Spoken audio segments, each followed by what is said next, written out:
In this last part of chapter 11, we're going to take a quick glance at the pelvis, and there's not a lot that goes on at the pelvis, so we're going to move through this rather quickly. So the first injury that we see that can happen at the pelvis is a stress fracture.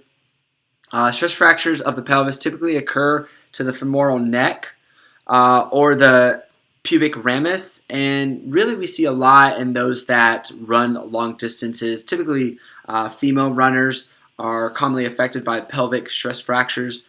Also, we can see these types of stress fractures in individuals that aren't conditioned well or they begin some sort of intense running program because they don't have that muscular strength surrounding the bones and they're not used to that amount of stress and intensity of training. So for mechanisms, really due to repetitive bounding and overloading the pelvic area, and athletes who tend to have less muscle tissue to protect the bones or have osteoporosis, have some sort of improper running technique or have a leg length discrepancy are more prone or more susceptible to a pelvic stress fracture. That's why we typically see them in long distance female runners. They don't typically have a lot of muscle tissue. They may have osteoporosis or some sort of other underlying condition. So that's why we see it more in female distance runners. Look at signs and symptoms. There's pain that exists that increases with activity, but this pain resolves with rest. They are point tender at the fracture site, and this pain could cause a loss of function for that athlete. For care, what we want to do is rest that athlete and get them to stop doing whatever is aggravating that area. Apply ice and compression to the area with an elastic wrap. Athletes can take NSAIDs if they want to alleviate pain and inflammation, but the big problem is if this type of conservative treatment doesn't work, we need to refer the athlete to a physician for further evaluation. For prevention, basically everything that we talked about for mechanisms, this is where we're gonna be our prevention. So we want to progress the intensity of a weight-bearing exercise program safely and appropriately. We need to increase muscle mass and strength around the pelvic area. Make sure our bones are strong by ingesting calcium, vitamin D, and provide really rest between sufficient periods of really strenuous weight-bearing or workout sessions. Next, we'll look at SI joint dysfunction or sacroiliac joint dysfunction. And the SI joints are relatively immovable. You can see in that picture, if you looked at the bone, they're very hard to notice, but you can see these are outlined on purple in the picture. And they're relatively immovable joints that are created by the articulation between the sacrum and the ilium.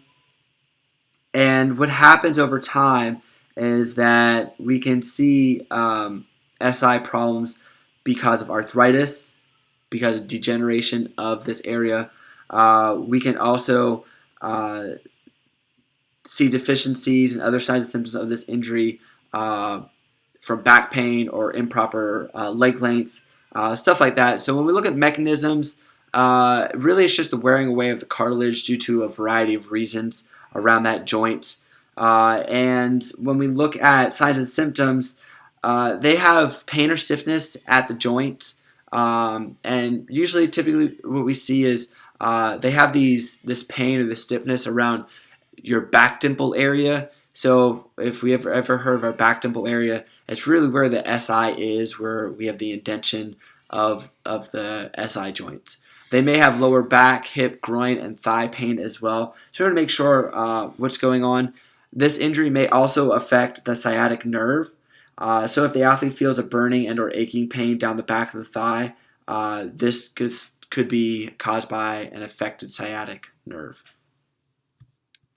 For treatment, for immediate care, we want to discontinue any activity that increases signs and symptoms. So really we want to rest in the most comfortable position as possible, apply ice to the area, as well as taking NSAIDs. If injury or if the signs and symptoms do not subside, we can have the athlete see a physician for evaluation just to see if there's anything else going on. And what they could do, they'll take pictures of the area, through X-rays or MRI, but they may prescribe additional pain medication, have a corticosteroid injection, or some sort of other steroids to decrease the inflammation in that area. Long term, though, we want to make sure that they go through a rehabilitation program to strengthen that area, that musculature around that area. Prevention, we want to make sure that we avoid maintaining proper, we want to avoid SI joint dysfunction by maintaining proper low back posture, which is really hard for Americans because we have really poor posture. But we also want to strengthen and stretch the muscles around the SI joint and utilize proper lower extremity biomechanics during activity, especially when lifting heavy objects. Lastly, we're going to talk about a hip pointer, this is second to last. Hip pointer is a contused iliac crest. This could be caused by a direct blow, by an implement, or falling on the iliac crest. What we see, a very traumatic hip pointer is pain, ecchymosis, and swelling in the area.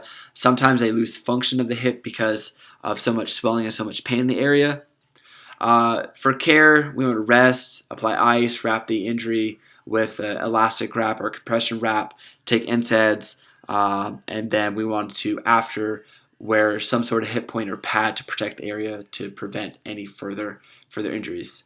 For prevention, even if we don't have one, we could wear proper equipment and padding in the area, especially in contact sports. Last but not least, we have osteitis pubis. Osteitis pubis is chronic inflammation of the pubic symphysis and the surrounding adductor muscles. So it's really where the two sides of the pelvis come together in the middle at the pubic bone. When we see this, it causes a lot of inflammation in the area.